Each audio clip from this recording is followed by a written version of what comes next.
Good morning, friends.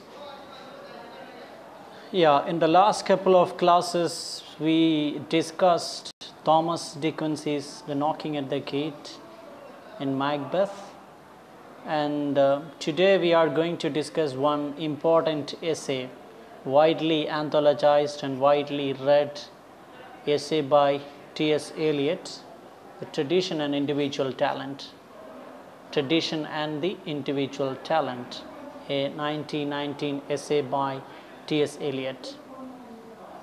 So first he published this essay in Egoist, and then later on published in his collection of criticism, The Sacred Wood. Okay. So generally first we will have a look on T.S. Eliot. Yeah, he born on 1888 to 1965, and he was a great poet, critic, and dramatist. His first poem, very notable poem, is his The Love Song of Alfred J. Puffolk. The sky is weatherized like a patient upon the earth. A poem starts like that. That's one of the greatest poem in the tradition of modernity, and obviously the Guernica of modern poetry, The Wasteland, 1922, as James Joyce's Ulysses. It announces the peak of literary modernity in English literature. Then obviously in the later part his writings like Four Quartets, which is a kind of spiritual philosophical enunciation of his philosophy in some sense. Then Murder in the Cathedral, okay, and he got Nobel Prize in 1948. Okay, so a clerk, somebody who is doing a job in the bank, the modern institution, his philosophical reflections may, create some kind of an enchantment in the readers of literature. Obviously, his interest in classical literature, in classicism, obviously classical poetry, his metaphysical poets, where he's talking about the paradoxes.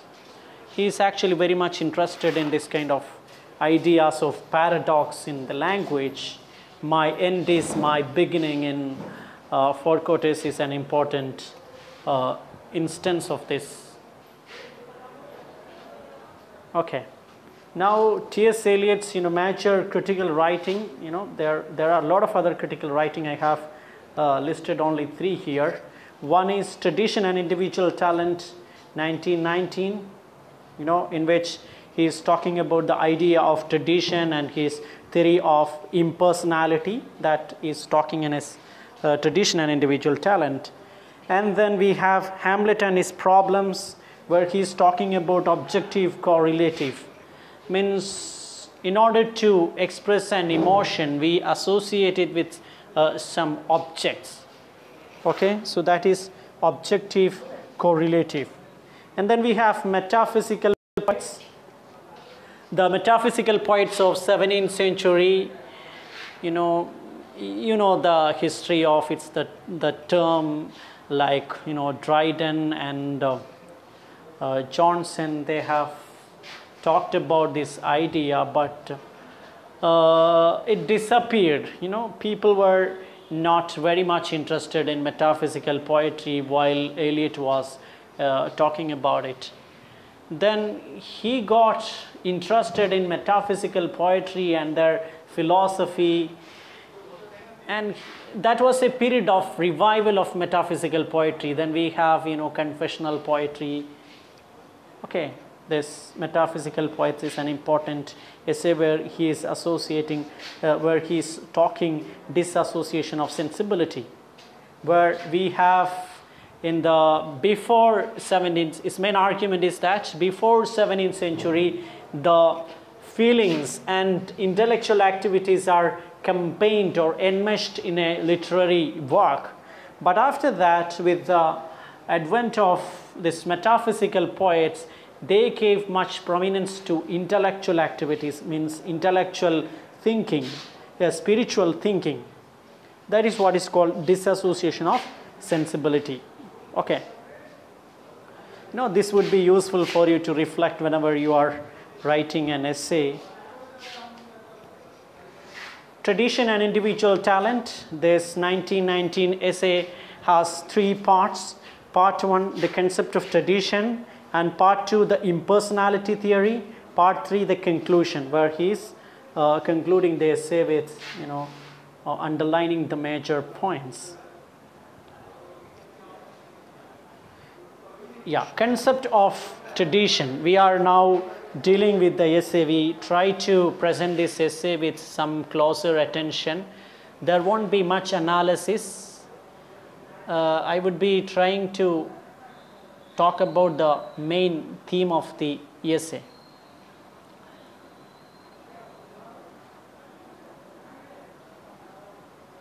Okay. So in the paragraph 1, he is talking about this idea of tradition. In British society, where he is talking about, people generally tend to use this word traditional, but they don't have an exact idea what tradition constitutes. They don't use the word tradition, but instead they qualify something traditional using this adjective traditional. So this traditional always evokes a sense of archaeology, a sense of past, something dead in the past, something that has to do with the past and nothing to the present. Even in our modern common sense also, this traditional always evokes something old, something not relevant. But actually, Eliot is not talking about tradition in that sense. He is trying to rectify this faulty assumption about tradition. So he says we have to understand the significance and the meaning of this word tradition. What constitutes tradition? For him, tradition is not something attached with or limited with the past, but something living, something organic, something growing. We cannot separate ourselves from the tradition. We are an inevitable part of a tradition, right? Yeah, and in the next paragraph, he is talking about creative and critical mind. So he says that every nation has creative and critical mind. We think French are more critical and French are less spontaneous. Creative and critical means, creative writing means you are creating, you are writing a novel, a poetry, creating something from your own imagination. That is creative.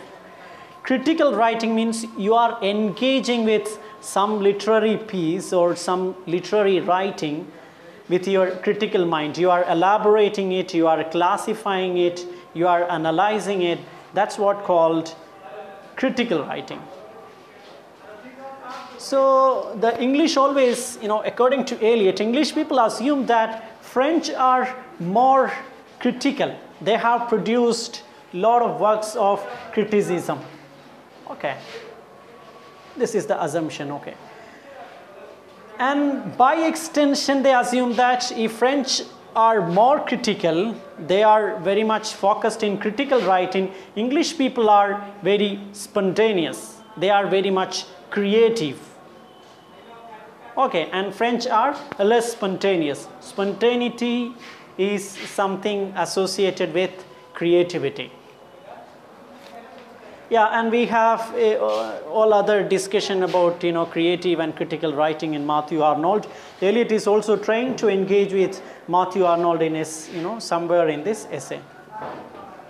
I think that is not in this essay, in the functions of criticism. There he tries to engage with Matthew Arnold. Okay.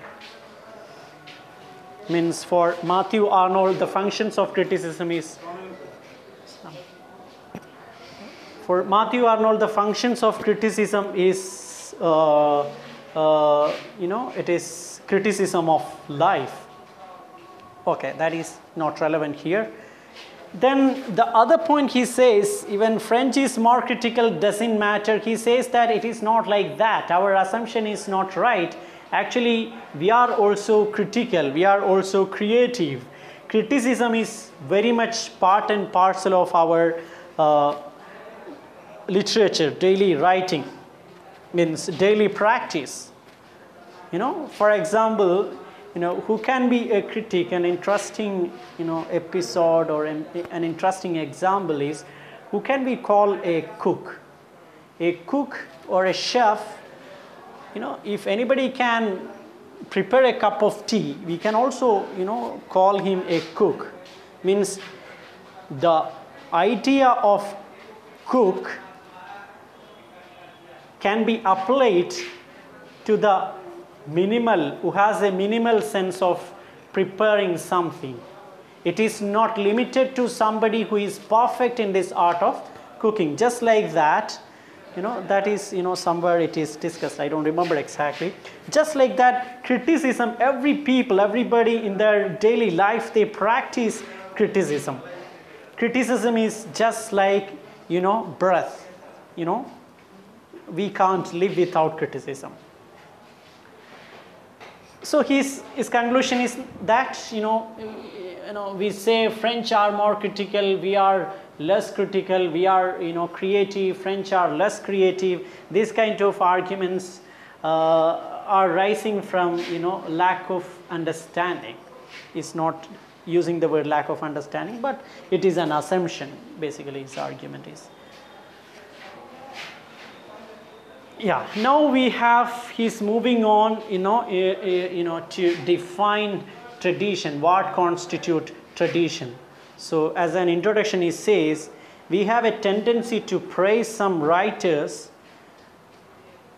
by identifying some exclusive, some explicit merit they have expressed in their writing.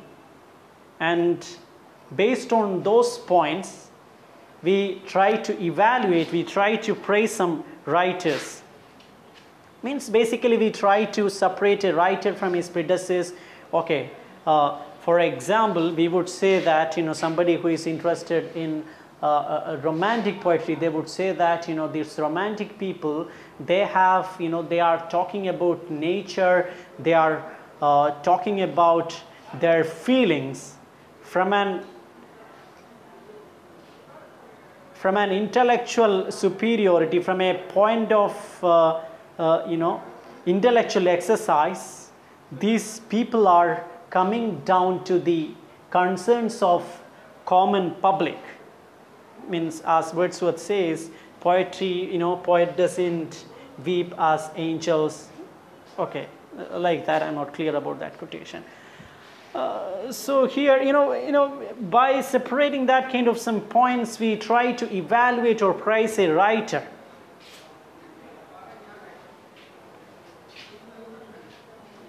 So he says this is not a good thing. We can also identify a lot of commonalities, lot of, common thread or common current, means running through all these, writers. That is what is called tradition. One can also see these individual qualities in his ancestors, provided set aside the prejudice. If we are, approaching a work of art with the prejudice that, this is different from the earlier or the, predecessors, that kind of a prejudice may lead us into a faulty conclusion. So what we have to do is, we have to approach the work of literature without this kind of prejudice. Then we can find a common current that is running through all these writings of different writers, belong to different period or different tradition. Yeah. Now, in the process of defining this tradition, he moves on. So, sense of history, the pastness of the past and its presence. The actual quotation in the tradition and individual talent is pastness of the past, but its presence. Yeah, we will elaborate on that in this slide. If tradition is blind or timid adherence to its successors, tradition should positively be discouraged.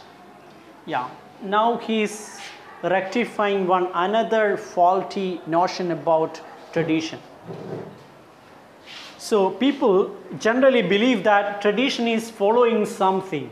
You are following certain practice of rituals as it is, or if you are in literature, if you are following the style of certain writers without any correction, without any critical thinking, you are just following them blindly, that constitutes tradition. This is a kind of misunderstanding among the people. If somebody understands this, means this kind of an blind imitation as tradition, then tradition has to be discouraged. Tradition is not a good thing if somebody understands tradition like this. Yeah, then he's talk about another general interesting principle. Novelty is better than repetition. Now, if you are reproducing the same thing an earlier writer has produced, that is uninteresting and quite a kind of crappy thing. We don't have to try to do that.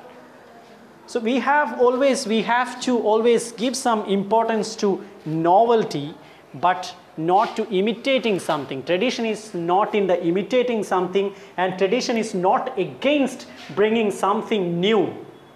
Okay, but tradition is something larger than these ideas. In these ideas, in these conception, we lost the actual exact conception of tradition. So tradition is not against novelty. Novelty means newness.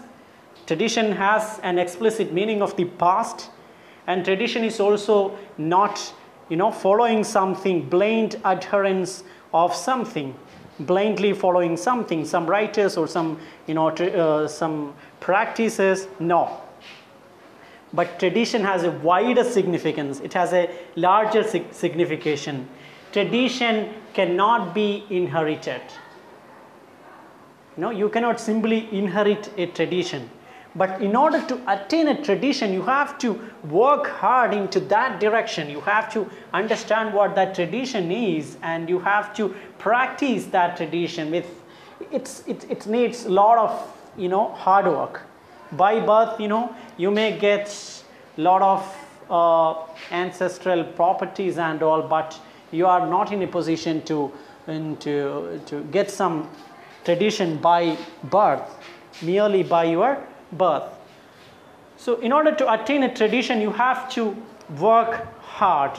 Okay, I think it's getting late. Okay, means if I post a video of 18 to 20 minutes, I know your attention span and my boring kind of presentation won't let you to listen to that. So the remaining part we will do in the coming classes. Sense of history we will continue. Okay, today I'm just summarizing the argument in 1 or 2 minutes.